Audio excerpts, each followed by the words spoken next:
Este é o Azul. Sejam muito bem-vindos e bem-vindas ao podcast do Azul, que é o site do Jornal Público dedicado ao ambiente, à crise climática e à sustentabilidade. Eu sou a Cláudia Carvalho Silva e sou jornalista no Azul. E o inverno está a aproximar-se. Sabemos que há milhões de famílias por toda a Europa que vivem em pobreza energética e Portugal também é um dos países onde se passa mais frio em toda a Europa. Em muitas casas portuguesas é habitual estar-se com casacos dentro de casa no inverno, com a lareira acesa ou o aquecedor ligado, e por outro lado, em pleno verão, nem se consegue adormecer por causa do calor. Há um desconforto térmico constante. E é sobre isso mesmo que vamos falar hoje, sobre a pobreza energética.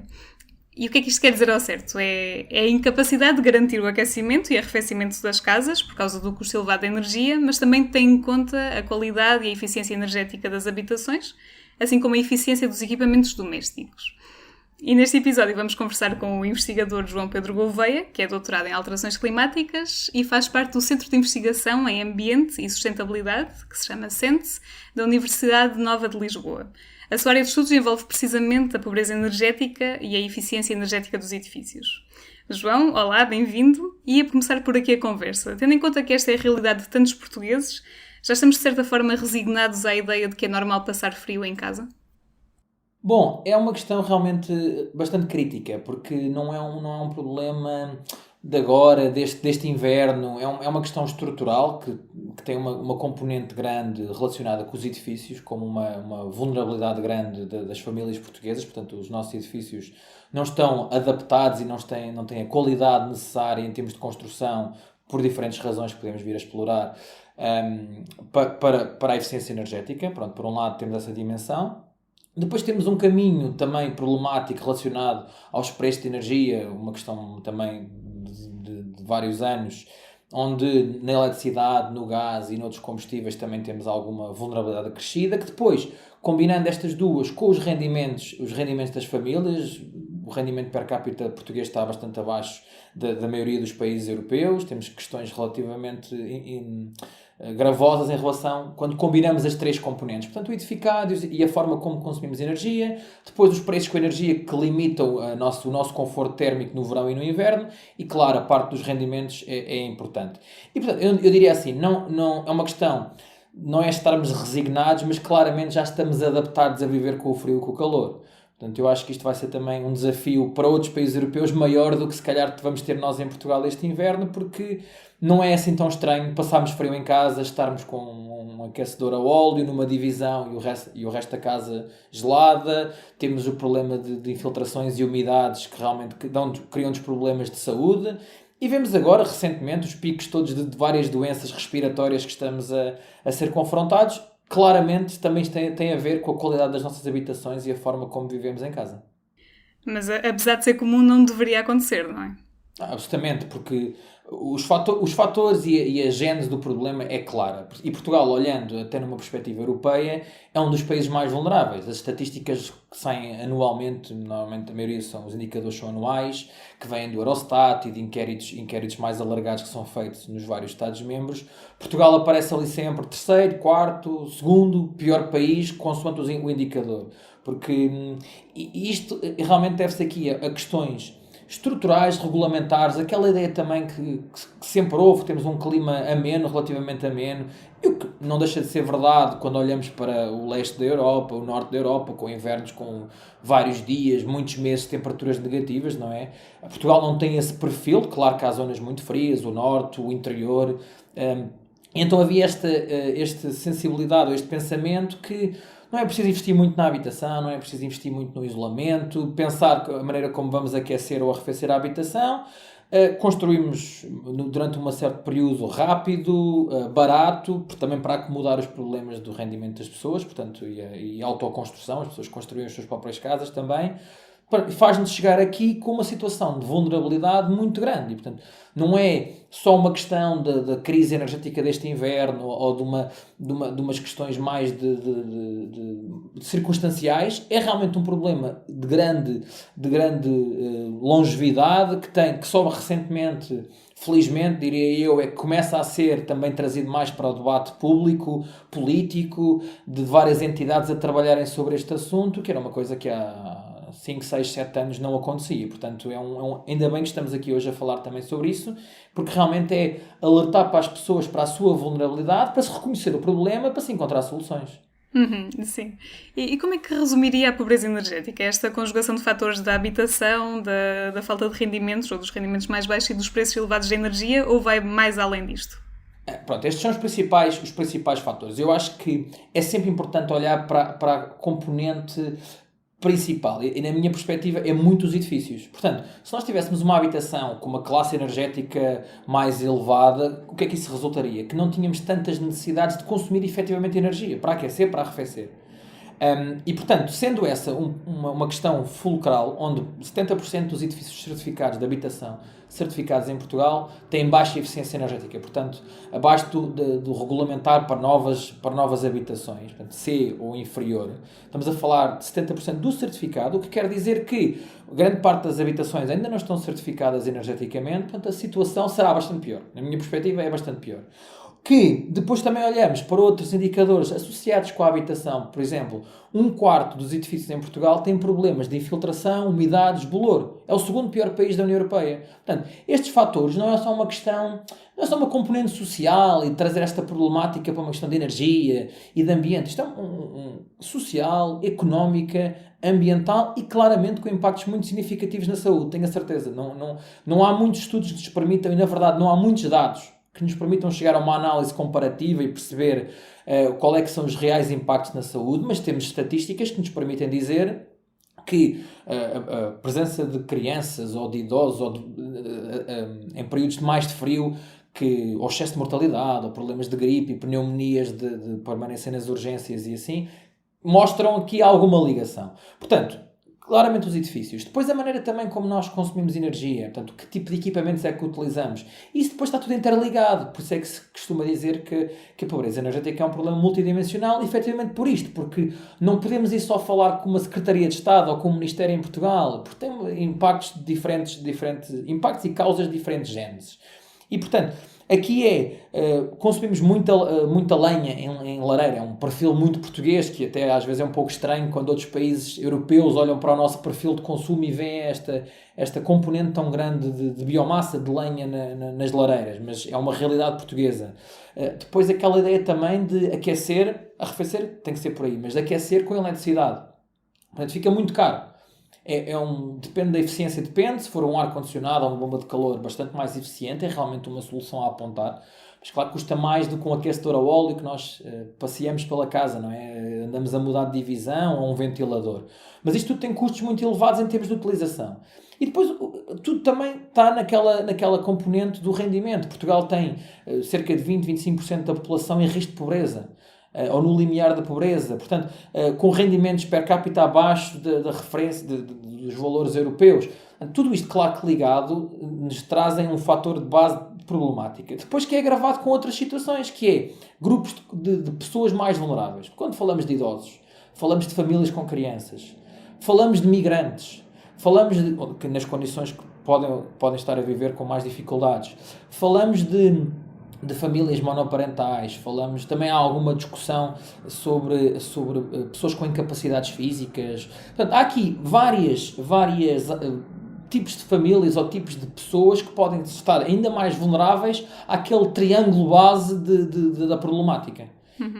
Até porque para melhorar essas condições seria preciso investir às vezes milhares de euros para melhorar a eficiência energética das casas, por exemplo, ou até para conseguir outras formas de se aquecerem ou de se arrefecerem que são muito mais caras, não é? Sim, na verdade nós temos feito também muitos estudos na universidade em relação às soluções. Portanto, temos tentado, e vou dar só aqui uma nuance, uma chega em relação a isso, que é, temos tentado trabalhar a pobreza energética numa componente de diagnóstico. Portanto, nós temos, ao longo dos últimos 5, 6 anos, fizemos um mapeamento de todas as freguesias portuguesas à vulnerabilidade no inverno e no verão à pobreza energética. Portanto, é um trabalho bastante exaustivo, onde interligamos todas estas componentes socioeconómicas, de edifícios e de equipamentos e assim. Mas depois tentamos também procurar soluções. Olhar quais é que seriam, olhar para a componente passiva dos edifícios, portanto, quais é que são as soluções em termos de janelas, de isolamento nas paredes, nos telhados, ou olhar depois para aquela perspectiva de equipamentos mais eficientes, quanto é que isso ia custar a nível global. Portanto, acabam por ser também algumas indicações macro, dão uns números, mas claro que depois como é que se chega lá é outro processo, aí é a política. É os Pois ia perguntar que soluções são essas, sim. Não, o que nós temos vindo a fazer também, e posso dar um número que é bastante grande, mas dá uma certa magnitude do problema. Nós temos um trabalho que foi publicado no início deste ano que identificamos, se todos os edifícios portugueses de habitação fossem trazidos à referência do regulamento térmico, talvez tivéssemos que investir e ter um investimento de 72 mil milhões de euros. Portanto, é um número... Estamos a falar da renovação de um país. Portanto, é um número bastante desafiante, difícil, claro, mas dá uma referência, mostra o problema que temos e como é que podíamos atingir. E, portanto, para aí temos o roteiro da neutralidade carbónica, o Plano Nacional de Energia e Clima, temos a estratégia de renovação dos edifícios, de longo prazo de renovação dos edifícios, também temos... não está publicada a versão final, mas também temos uma estratégia de mitigação à pobreza energética, digamos assim. E, portanto, há aqui vários planos, várias ideias, o que não está mal, que nos perspectivam uma evolução, uma renovação dos edifícios, trazer equipamentos mais eficientes para as habitações, integrar renováveis nas nossas casas, portanto, solar fotovoltaico, individualmente ou através de comunidades de energia, aparecem também, são apontadas como soluções relevantes para este problema. Agora é preciso financiamento, é preciso dinheiro, é preciso também, acima de tudo, é preciso vontade política. Eu acho que já começámos a entrar por esse caminho, porque já há um certo reconhecimento, já se ouve muito político a nível nacional e à escala mais regional, o que é muito importante, a falar sobre o problema. Portanto, a primeira coisa para encontrar soluções é falar sobre o problema, não é? Fazer o diagnóstico e perceber as causas. E depois sim, estamos lentamente, diria, mas a começar a trabalhar sobre isto. Uhum. E há algumas medidas de apoio à pobreza energética que estão contempladas no PRR, no Plano Nacional de Recuperação e Resiliência, e a perguntar se são suficientes e o que é que o Governo deveria estar a fazer que não está em relação a este tema. Sim, há duas medidas que podemos dizer que estão orientadas minimamente para a pobreza energética. Pode ser, não é bem direto, mas o objetivo está mais ou menos alinhado. Uma é a tarifa social de eletricidade e gás. Super importante, muito relevante, não é de agora, portanto já tem alguns anos. O seu perfil automático é bastante importante, porque, por exemplo, em Espanha, e há uma diferença muito grande também em relação a isso, e até de pessoas com mais dificuldades e que não têm este apoio. Em Espanha, as pessoas têm que se candidatar, têm que saber que existe a tarifa social. Em Portugal, felizmente, não. E, portanto, neste momento, temos cerca de 700, 800 mil famílias a terem um apoio da tarifa social, portanto, ali cerca de 33% de redução na sua fatura de eletricidade, especialmente. O que é super relevante, mas isto não cria uma solução estrutural. Estamos a apoiar mensalmente, e é importante, as pessoas a pagarem as suas contas de energia. No entanto, em termos estruturais, o que é que temos? Temos pouco ainda. Temos o Vale Eficiência. O Vale Eficiência é, digamos, a medida apontada para o combate à pobreza energética pelo Governo, no âmbito do PRR, e é curto. Na verdade, é muito curto. É curto por várias razões. É curto porque... uma perspectiva, e estamos a testar, portanto, posso dizer que a nível europeu não há nenhum excelente exemplo. Estão todos os Estados-membros um pouco a testar as várias soluções e que financiamentos é que podem ser mais úteis. Há sempre problemas. Uns é porque estamos só a olhar para as moradias, outros só olham para apartamentos, uns só olham para as grandes cidades, outros olham para as zonas rurais. Portanto, toda a gente tem comentários sempre a fazer sobre os esquemas de financiamento. Eu acho que o processo vamos desenhar um esquema, o melhor que se consiga.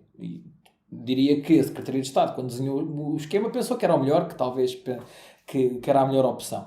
Depois vem-se a demonstrar com a prática que se calhar há aqui algumas coisas que é preciso melhorar. Portanto, o caminho, diria assim, para uma atualização ou uma renovação deste esquema de financiamento é claramente uma alteração do valor do vale, seja lá como for isso depois implementado, talvez focar numa priorização também para medidas passivas, portanto, olhar mais para o isolamento, nesta perspectiva de renovação da parte passiva das habitações, porque senão vamos continuar a promover, eu diria também, a insustentabilidade no consumo de recursos, como painéis solares, o que é tudo importante, mas devia haver certos níveis de prioridade. Portanto, não é logo apostar num painel solar se eu moro numa casa que não tem isolamento, que não tem condições, que tem problemas de infiltração. O mesmo num ar-condicionado, porque senão estou a aquecer a rua. Ou seja, as pessoas têm uma má habitação, que não tem isolamento, que tem janelas com problemas relevantes. E o que acontece hoje é que se calhar aqueciam com um aquecedor a óleo ou um ventilador. E tem que ter permanentemente um aquecedor ligado uma noite inteira, como um quarto de crianças ou assim, porque realmente estão a aquecer, o ar quente sobe, sai para a rua, portanto estamos a aquecer parcialmente a rua, o espaço exterior. E trocando por um equipamento mais eficiente, como um ar-condicionado, estamos a fazer o mesmo, só com um bocadinho mais eficiente, se calhar com custos um bocadinho menores, mas não resolvemos estruturalmente o problema. E se queremos atacar este problema de forma estrutural e permanente, temos que olhar para os edifícios e para a sua eficiência energética primeiro do que olhar para os equipamentos de climatização. E ia perguntar também, para quem está a ouvir, presumo que seja importante também tentar perceber que medidas mais imediatas é que poderia tomar para tentar melhorar a eficiência energética. Tem assim alguma dica? Pronto, aqui claro que estamos sempre a pensar, e quando estamos a falar desta mudança de longo prazo, de médio e longo prazo, é sempre preciso haver um investimento. Portanto, há aqui dois níveis. Um nível de medidas e de soluções é com investimento menor ou maior. Claro que podemos pensar em alterar algumas janelas ou colocar um equipamento de climatização mais eficiente. Tem um certo custo. Depois, se calhar, na utilização fica mais barato, mas é necessário um custo de investimento. E aí estes programas que existiam o ano passado, ou melhor, até ao final deste ano, meio deste ano, os edifícios mais sustentáveis, veremos se vai haver um novo programa futuramente, mas que foi muito, muito interessante. As pessoas concorreram em grande escala, estamos a falar perto de 110 mil famílias, portanto houve um reconhecimento do interesse, claro que não tão orientado às famílias em pobreza energética, mas como falámos já, a magnitude do problema de desconforto não está circunscrita a 2 ou 3 milhões de portugueses. Se calhar podemos dizer que 7 ou 8 milhões estão com desconforto em casa, claro, com diferentes escalas, e alguns por uma opção, só para não quererem gastar mais dinheiro na sua fatura. Eu acho que esta história da opção é relevante. Se eu posso, a escolha faz-me poder estar ou não estar em pobreza energética, porque não sou obrigado a isso. É uma escolha minha de preferir ir para o cinema ou jantar fora em vez de aquecer a minha casa. Isso acontece também com muita gente. Portanto, por um lado é apostar na parte passiva da habitação. Isolamento, tentar apostar no isolamento e nas janelas para quem conseguir, claro. Depois há coisas que é mais de investimentos mais pequenos, mas de alterações de comportamento e mais do dinheiro do que propriamente de conforto, que é tentarmos perceber um bocadinho as nossas faturas, na verdade, porque eu vejo muita gente que tem potências instaladas muito superiores à necessidade. Se calhar uma troca de comercializador de forma mais regular permite tirar vantagem de algumas ofertas que possam existir no mercado.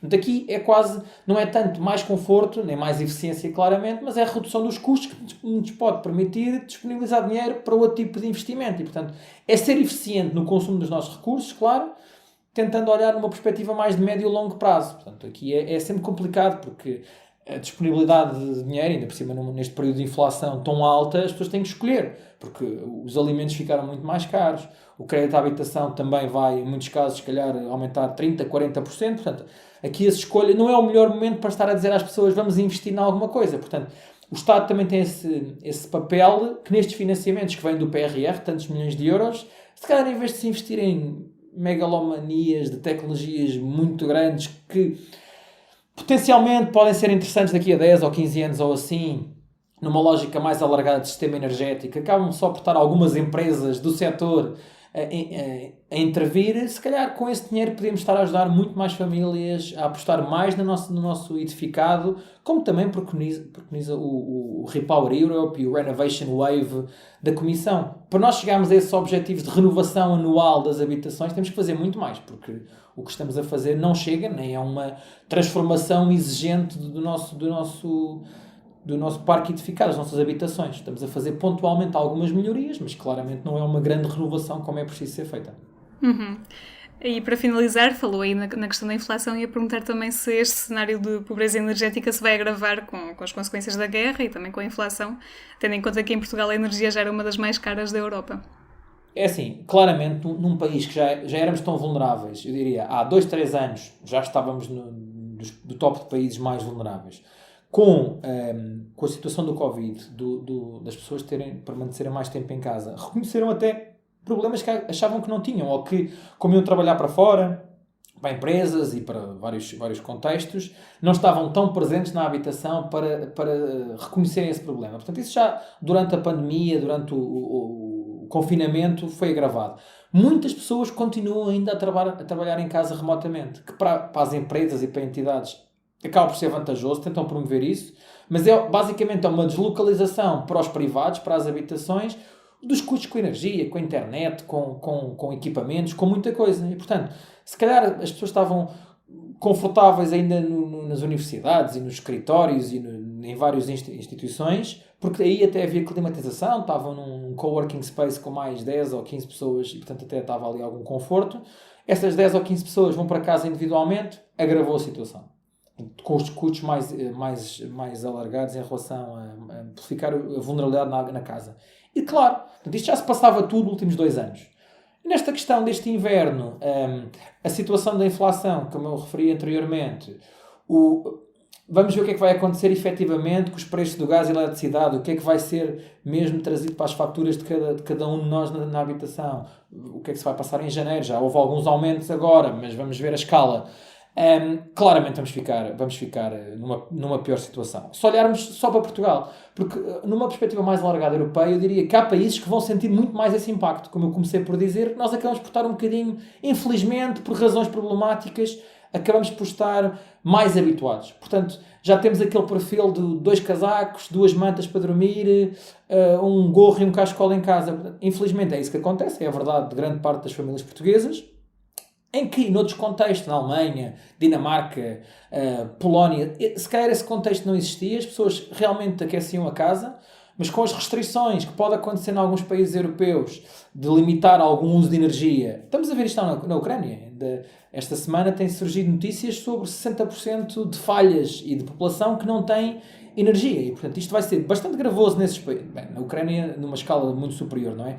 Mas em muitos países europeus que estavam habituados a um gás barato russo, que tinham esta perspectiva de conforto térmico na habitação o inverno inteiro, 3, 4 meses, pode ser problemático. Portanto, se calhar daqui a um ano, quando começarem a ser alguns indicadores que reportem este inverno, vamos ver que Portugal, se calhar comparativamente, não ficou muito pior do que já estava.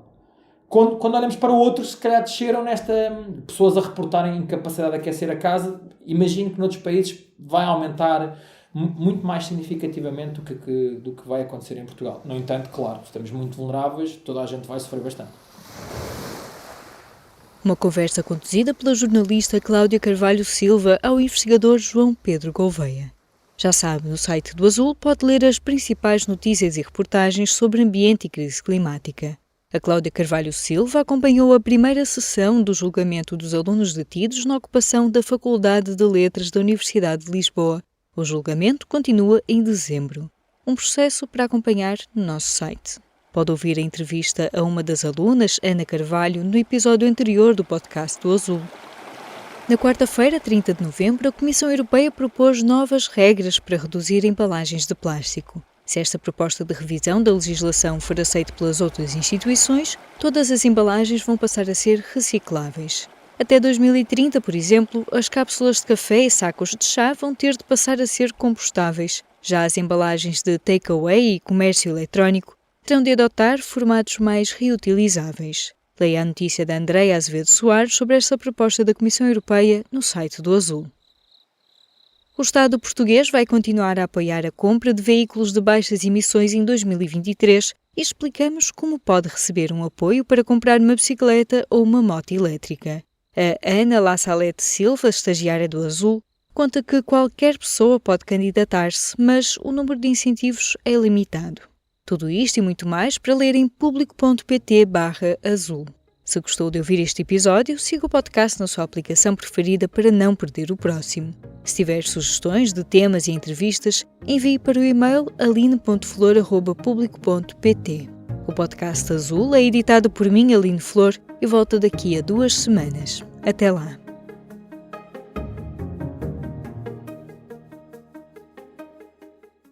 O público fica no ouvido.